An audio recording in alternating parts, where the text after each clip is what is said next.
नमस्कार, दिल की बात सबके साथ में आपका फिर से स्वागत है। आज मैं आपको जिनसे मिला रही हूँ, आपको उनसे मिलके बहुत खुशी भी होगी और इंस्पिरेशन भी मिलेगी।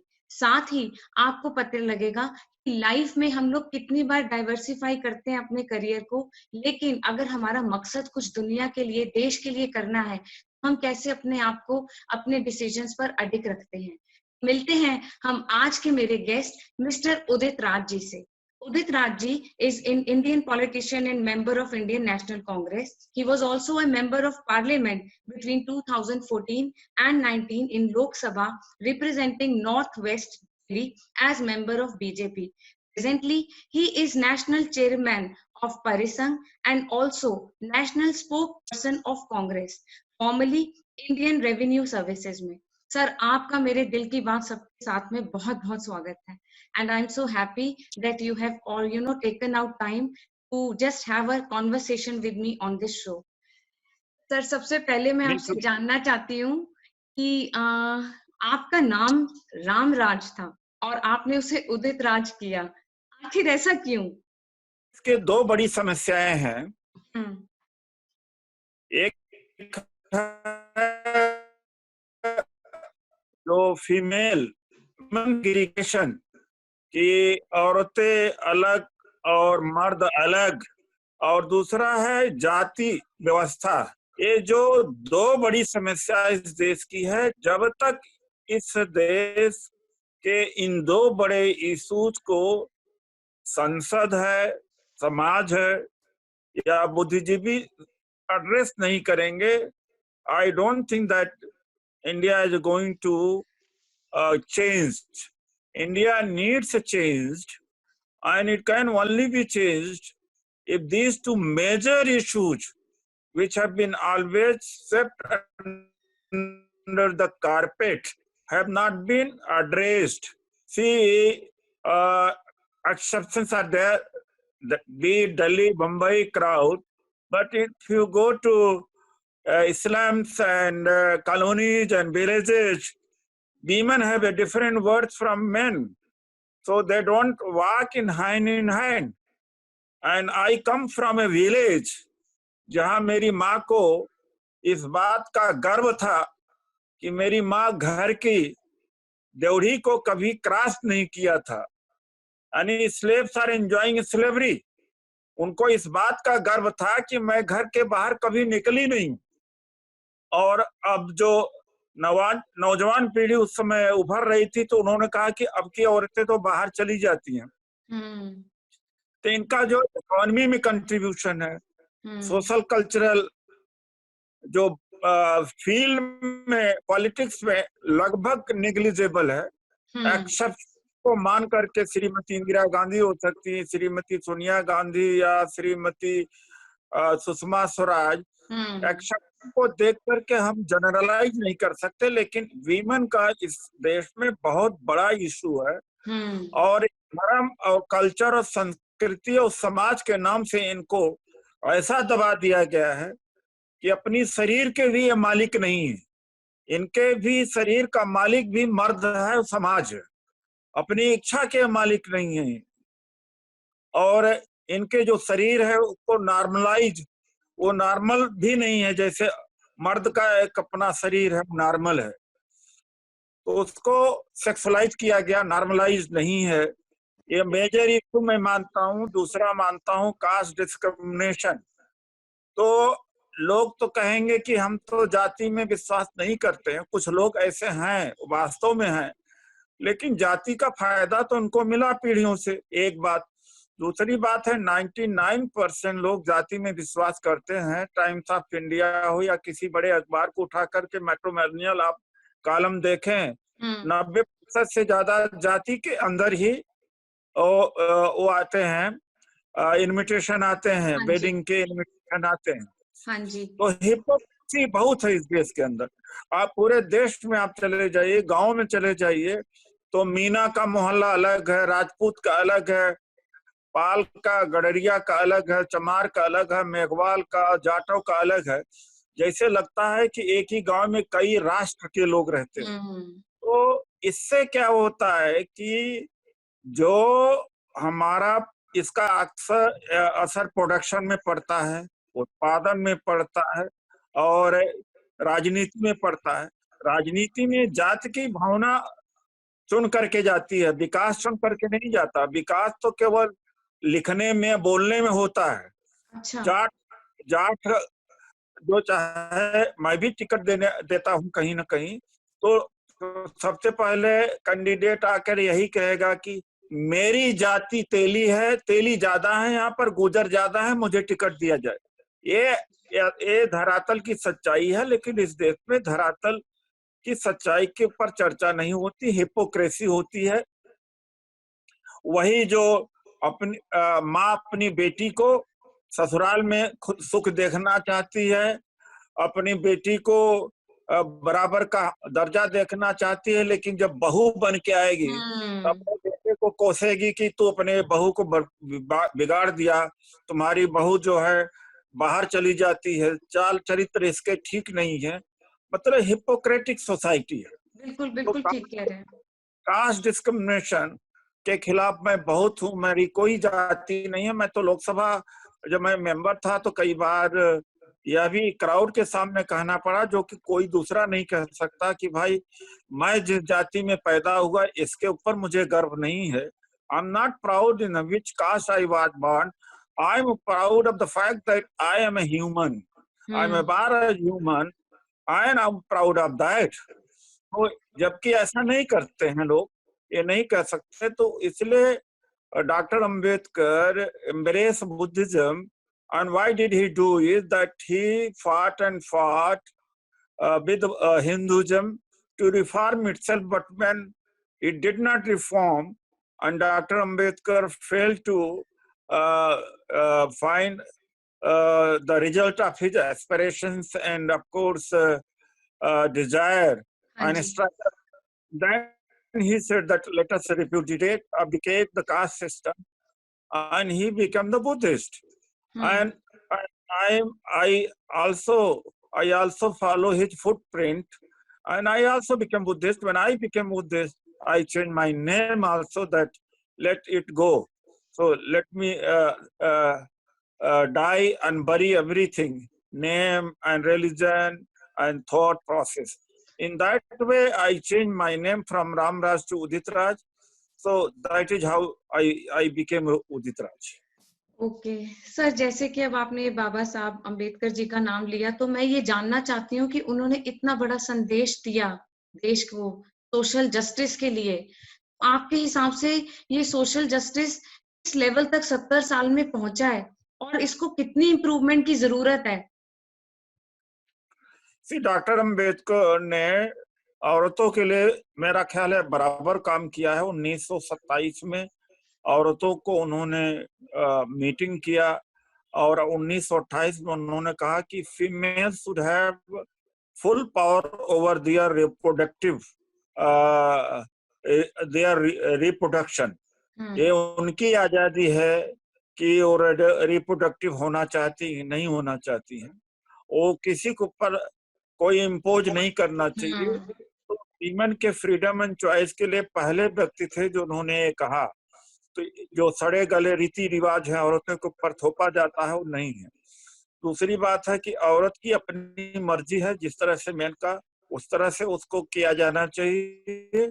देन आपको मैटरनिटी लीव एक्सेट्रा का उन्होंने ही ये प्रोविजन किया 1943 में when he was a minister in the British government, and he resigned from the post of law ministry only on the issue of women। वो हिंदू कोड बिल जो इन्होंने introduce किया था पार्लियामेंट में, 3-4 provisions were very revolutionary and drastic. तो जैसे कि उन्होंने कहा कि पहले औरत को दूसरा शादी करने का अधिकार नहीं था। अगर गर्भ में शादी कर दी जाती थी, गर्भ में भी शादी होती थी जैसे, या बाल्यकाल में शादी होती थी, तो मान लो हस्बैंड मर जाता है, बच्चा मर जाता है, तो she will never get married. Man had all freedom to have any number of wives.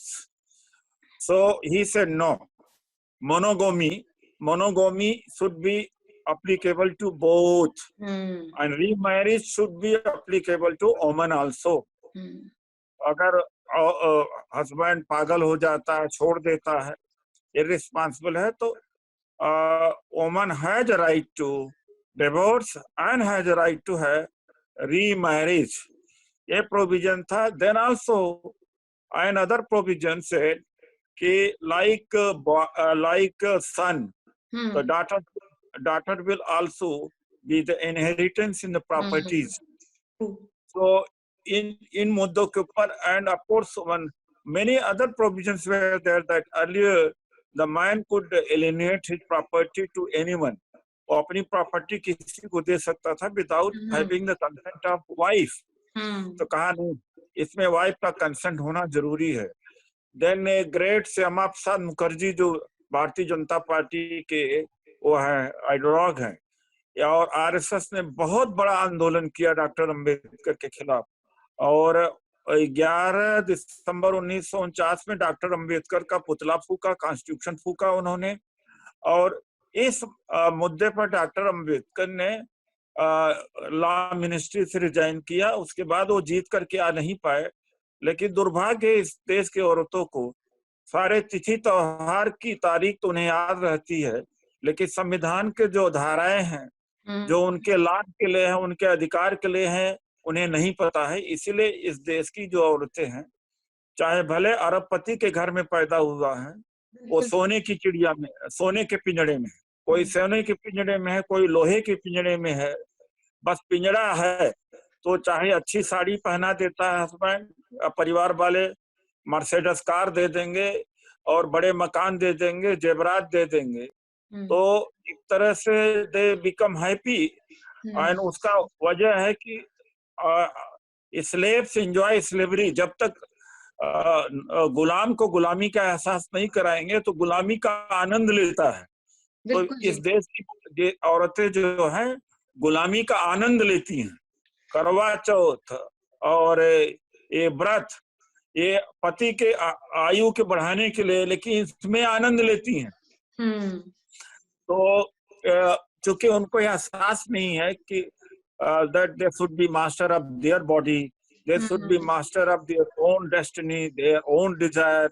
Social change तो होता है मिडिल क्लास से, बुद्धिजीवी से, पॉलिटिकल सिस्टम से, जो इस विषय को छूते ही नहीं बल्कि और मजबूत करते हैं. आज सुषमा स्वराज जी हमारे बीच में नहीं है. करवा चौथ का ऐसा वो एम्पलीफाई करती थी टेलीविजन में कि माँ पूरा हाथ भर करके चूड़ी पहनना, सिंदूर लगा करके कि करवा चौथ कर रही हैं, जो कि औरतों की गुलामी का निशानी है. लेकिन जब ऐसे आदर्श प्रस्तुत किए जाएंगे तो क्या औरतें आजादी की लड़ाई लड़ेंगे, बराबरी की लड़ाई लड़ेंगे? तो इसलिए ये केवल दलितों के लिए ही नहीं किया, बल्कि महिलाओं के लिए भी डॉक्टर अंबेडकर ने बहुत किया. पर सर शायद मुझे जो लगता है वो यही लगता है कि आज कितनी भी फील्ड्स में, एजुकेशन में, चाहे लड़कियां बहुत आगे बढ़ रही हैं, पर जो जो चीजें आपने कही, इनकी अवेयरनेस शायद पेरेंट्स को ही नहीं है, और आगे वो अपने बच्चों को भी इनहेरिट करते हैं, तो वही कल्चर करते हैं कि आप जैसे ससुराल में रहो वैसे एडजस्ट करो, आपके कोई रूल्स रेगुलेशंस जो है वो वही फॉलो करोगे. शायद मन की इच्छा किसी लड़की को फ्रीडम कभी दिया ही नहीं गया, तो इसीलिए आगे से आगे जनरेशंस में अवेयरनेस ही नहीं है. नहीं है. देखिए, फिल्म इंडस्ट्री को मैं बहुत कोसता हूँ इस बात का कि फिल्म इंडस्ट्री ने किस तरह से औरतों को पोर्ट्रे किया. मान लीजिए गुंडे बदमाश उसमें बलात्कार करते हैं, तो सजा गुंडों बदमाशों को दिखाना चाहिए, मुंह उनको छुपाना चाहिए. तो फिल्म इंडस्ट्री ने दो ऑप्शन दिया, या वो औरत पागल हो गई या तो उसने आत्महत्या कर लिया, गलती उसकी नहीं है. इस तरह के विचार दिए गए. ऐसे फिल्म इंडस्ट्रीज को औरतों को प्रोटेस्ट करना चाहिए था, ऐसे फिल्मों को जलाना चाहिए था. तो लेकिन लिटरेचर है, फिल्म है, हर जगह से उनको किया गया, और हीरोइन को गुड़िया के रूप में प्रस्तुत किया. हीरो केवल लड़ेगा, ये नहीं कि हीरोइन भी दो डंडा उठा के मार दे, वो भी चाकू चलाए. तो बेड़ा गर्क करने का काम पूरा कल्चर के फील्ड से भी हुआ. हमारे लिटरेचर से भी हुआ, हमारे और एजुकेशन में मीडिया हुआ, से भी हुआ, हमारे मैसेजेस, हाँ, मीडिया सोशल से भी हुआ। मीडिया ये सब, और बिल्कुल। ये जब जब ये निर्भया का मामला हुआ तो मैं बड़े गुस्से में एक एडिटोरियल लिखा था नवभारत टाइम्स में। तो अच्छा, मैंने कहा कि 2 इंच का जो चमड़ा है उसी में उसकी इज्जत है। उसकी इज्जत किसी की मदद करने में कैरेक्टर होता है। ऑनेस्टी को कैरेक्टर कहते हैं। वो अपने ऊपर डिपेंडेंट है, उसको कैरेक्टर कहते हैं। ये कैरेक्टर का लॉस नहीं हुआ, जिसको कहते हैं कि इज्जत तार तार हो गई। ये जो ये यहाँ की ये प्रोस्टिट्यूट मीडिया, बेशरम मीडिया जो कहती है इज्जत तार तार हो गई, क्यों इज्जत तार तार हो गई? उसकी क्या गलती है भाई? बिल्कुल, उसको बिल्कुल थोड़ी सर। मुंह छुपाना है, उसको थोड़ी मुंह छुपाना चाहिए। यूरोप में और दूसरों देशों में है कि अगर उनके साथ में कोई वारदात होती है तो पब्लिक में जा करके बताती हैं लड़कियां कि मेरे साथ में 3 साल पहले या 2 साल पहले रेप हुआ था, और लोग अप्रिशिएट करते हैं। It is like any any other violence, एक तरह हम्म, से हिंसा है। यहाँ से हम्म, इज्जत से क्यों जोड़ दिया जाता है भाई? इसमें बिल, कोई इज्जत वहीं पर है और कहीं नहीं इज्जत है। उसके बिल्कुल पढ़ाई सर। लिखाई है, उसके कंपैशनेट नेचर में, उदारता में, उसका कंट्रीब्यूशन इकोनॉमी में, या दूसरे की सहायता करने में, करेक्टर तो उसको कहते हैं। बिल्कुल करेक्टर सर। इसको नहीं कहते। इसको रीडिफाइन करने की जरूरत है। बिल्कुल और सर। ये, ये स्ट्रीम चल नहीं पाती, हम लोग इस स्ट्रीम के हैं। हमारे लिए हम तो ये कहते हैं कि let them also be normalize, उनकी बॉडी, उनकी सोच भी नॉर्मलाइज। जब अब नॉर्मलाइज करोगे तो क्या होगा? तो एक दूरी बढ़ती है मेल और फीमेल में, तो एक तरह से अजीब सा एक व्यवहार होता। मैं जवाहरलाल नेहरू यूनिवर्सिटी में जब पढ़ने आया था गांव से, तो मैं लड़की से जब बात करते मैं सीवर कर जाता था और घबरा जाता था। तो एक असहज हमारा या अब नॉर्मल हमारा अपब्रिंगिंग थी। बिल्कुल, अब एक गैप सा नॉर्मल, बनाया गया है हमेशा से। अब नॉर्मल अपब्रिंगिंग में गलती भी कर सकता हूँ या कर सकता है दूसरा आदमी। तो नॉर्मल रिलेशनशिप को एक कल्चर, संस्कृति, धर्म, ये रामचरितमानस में कहा जाता शूद्र गंवार और ढोल पसुनारी, ये सब ताड़न के अधिकारी।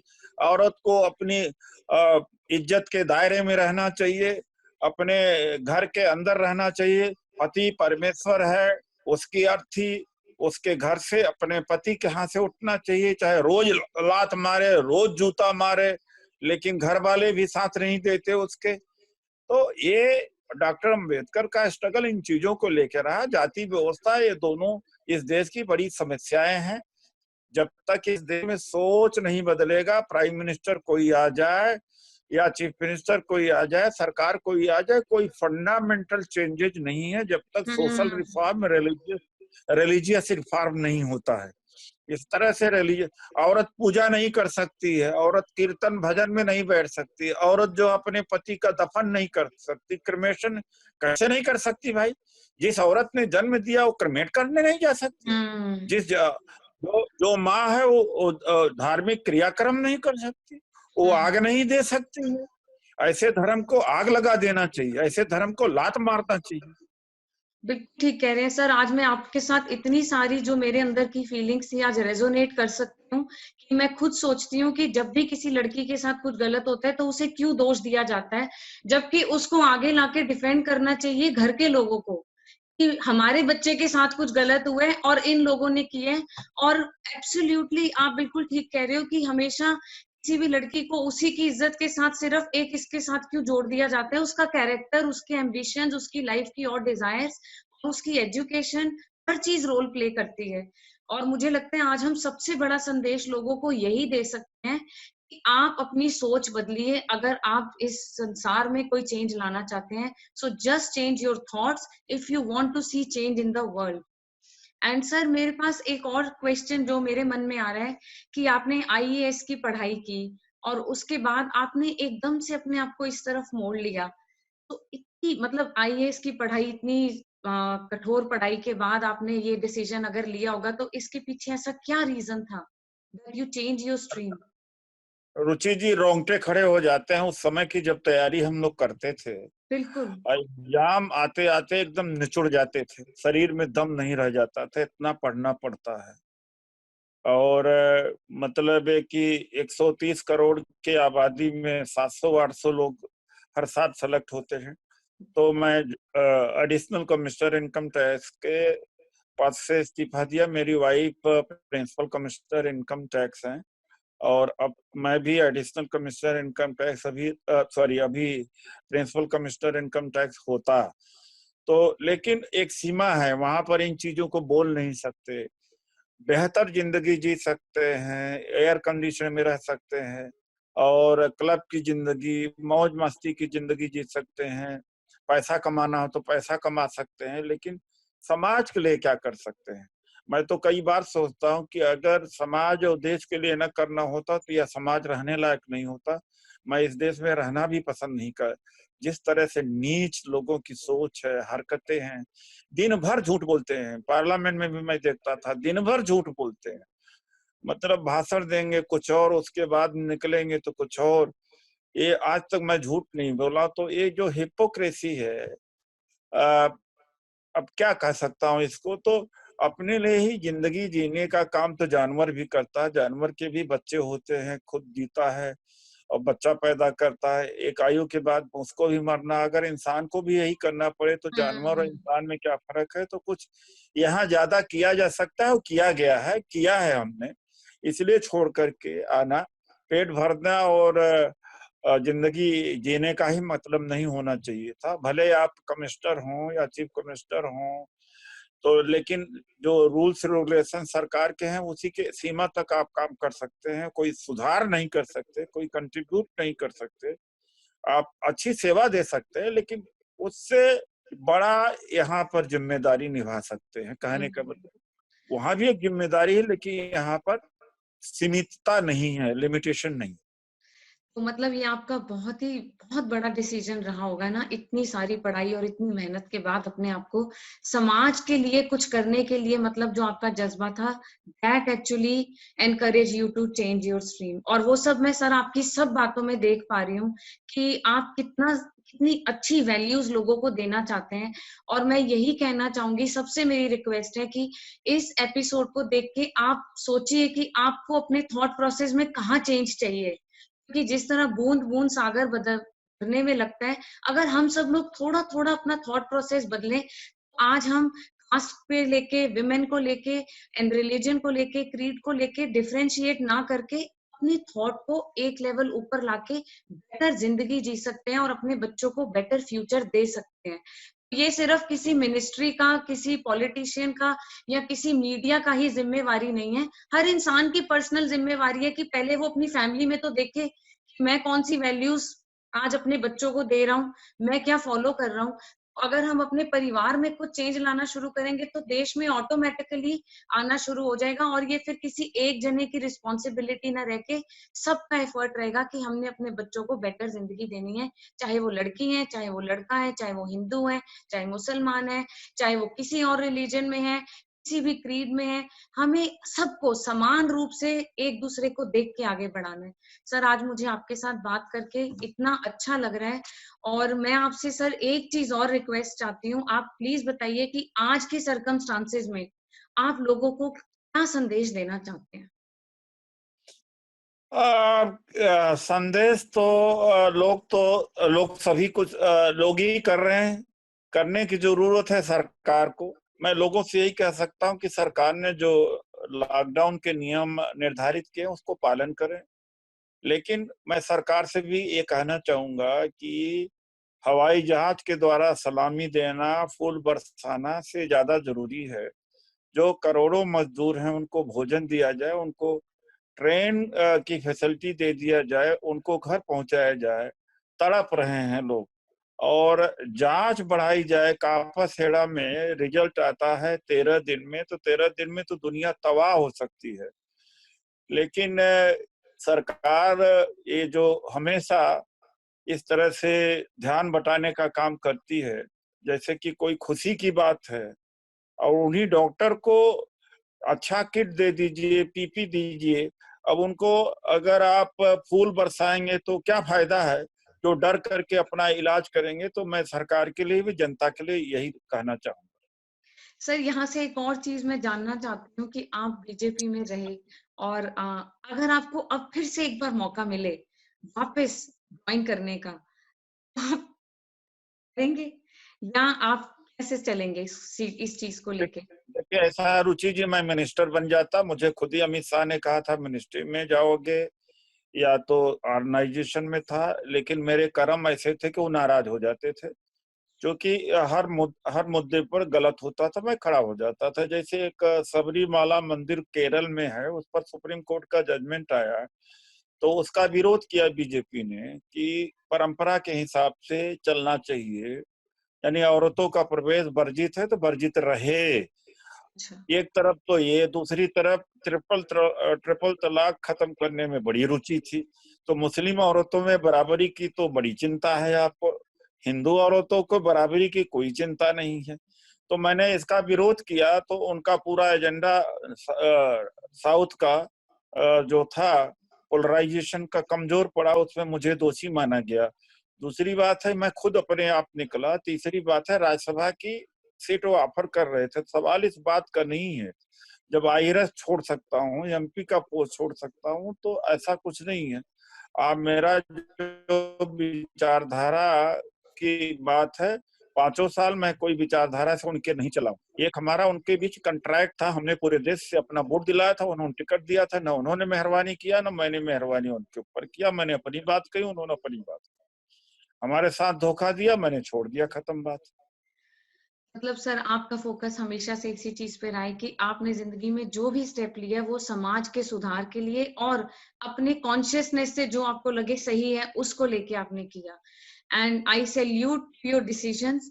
एंड मुझे लगता है लाइफ में ये बात हम सबको सीखनी चाहिए कि जिंदगी अपनी कंडीशंस पे जिए और साथ ही ये देखिए कि सही क्या है और गलत क्या है। भेड़ चाल ना चल के अपने आप को सही रास्ते पे अगर हर इंसान लाने की कोशिश करेगा, ये देश अपने आप ही सुधर जाएगा। Thank you so much sir for coming on this board and I am so happy and I want कि सब लोग ज्यादा से ज्यादा लोग और इनफैक्ट औरतें आपके हर कही हुई बात को सुने, समझें और अपने अंदर एक कॉन्फिडेंस लाएं कि वो एक इंसान की तरह अपने आप को ट्रीट करें। भगवान ने दोनों को सभी कुछ सेम दिया है और क्योंकि शक्तियां हम सबकी अंदर की सेम है, समान है, हमें उनको अप्लाई करने का, इम्प्लीमेंट करने का भी समान रूप से दर्जा मिलना चाहिए और हमें ये खुद महसूस करना चाहिए। सो ये मैंने आज आपसे सीखा है। Thank you so much sir. Thank you. Thank you so much.